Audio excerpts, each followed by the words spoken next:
Hello. At our 10:45 service on Sunday, we had Bishop Julie giving us 5 things to pray for to show joy. To be praying for strength, humility, obedience, wisdom and joy. If you want to watch that video back, she starts about 28 minutes in. I had the pleasure of choosing the music for the service, and it's always good to end on a song which focuses on Jesus. To encourage us as we go out into a new week that we don't leave God behind, coming in to visit each Sunday, but that He is with us wherever we go. The song we sang was "Yet Not I, but Through Christ in Me." And when I was practicing, and yes, it does happen, I was struck by the words of the second verse. "The night is dark, but I am not forsaken, for by my side my Saviour He will stay." Especially that last part. I thought of this picture of when you're visiting someone in hospital and are waiting for them to come out of surgery or an appointment.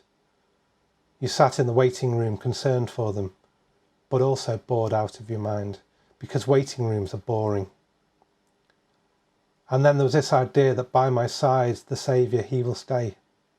Jesus is sat there next to us in the waiting room, also concerned for the person in hospital, but also pretty bored. He's not complaining because He wants to be with us. And we're just sitting there, together, bored. There is no need for Him to do anything.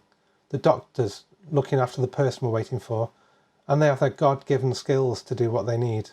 Divine intervention is not required at this time. We sit quietly together. Now, I'm not sure how theologically sound it is to suggest that God gets bored, but we do, and God is always with us. And He doesn't leave us just because there's nothing exciting going on, or we're not praying, or we're not telling others about Him. God's with us as much when we're watching TV as He is when we're in church. We can just be with God. We don't need to be talking. We don't need to be constantly asking Him for things like He's a spiritual vending machine, but rather He's by our side. He understands what we're going through because He's there in it with us. The song goes on. A little further in the verse it says, "To this I hold, my shepherd will defend me. Through the deepest valleys He will lead." These words of the shepherds and the valleys and Jesus always being with us can remind us of a psalm that has probably been read a few times over these midweek meditations. Psalm 23, a psalm of David. "The Lord is my shepherd, I lack nothing. He makes me lie down in green pastures. He leads me beside quiet waters. He refreshes my soul. He guides me along the right paths for His name's sake.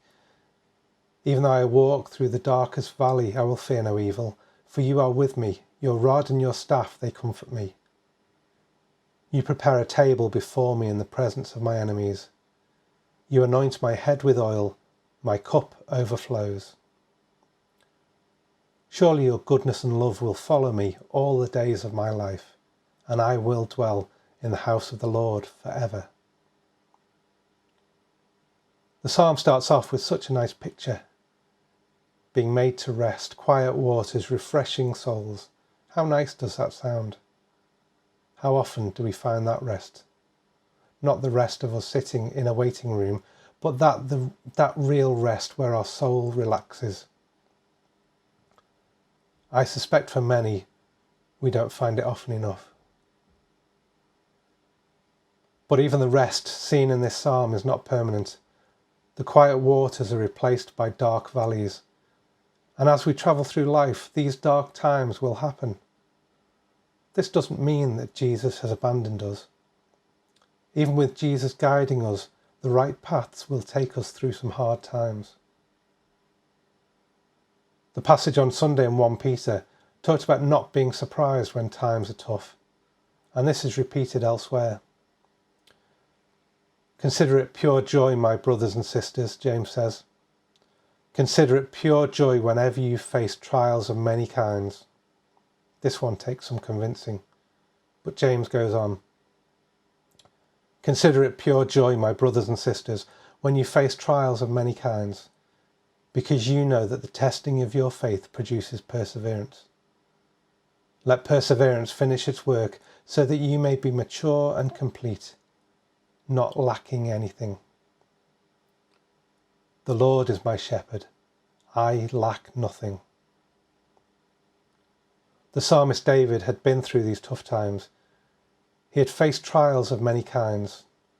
Through those trials, he was able to understand what was important in life and what was not. Able to say that everything he found in God was enough, that he lacked nothing. When we go through this short psalm and look at what God was doing, what else could you need? He makes me rest. He leads me. He refreshes me. He guides me. He stays with me. He comforts me. He feeds me, anoints me, lives with me. When we're in the dark times, when we're in the valleys, when we're in the waiting rooms, worried about what's happening, Jesus is there. Sometimes just there with us. Sometimes giving a little tap to push us back on track, or to remind us that he is with us. As we go into the next few days, let's remember that whether we're in the valley or enjoying the green pastures, that God is with us, and because of that, we lack nothing. When we first started these meditations, we used to put links to a song to listen to. I've added a link to the song we sang on Sunday and a great version of Psalm 23.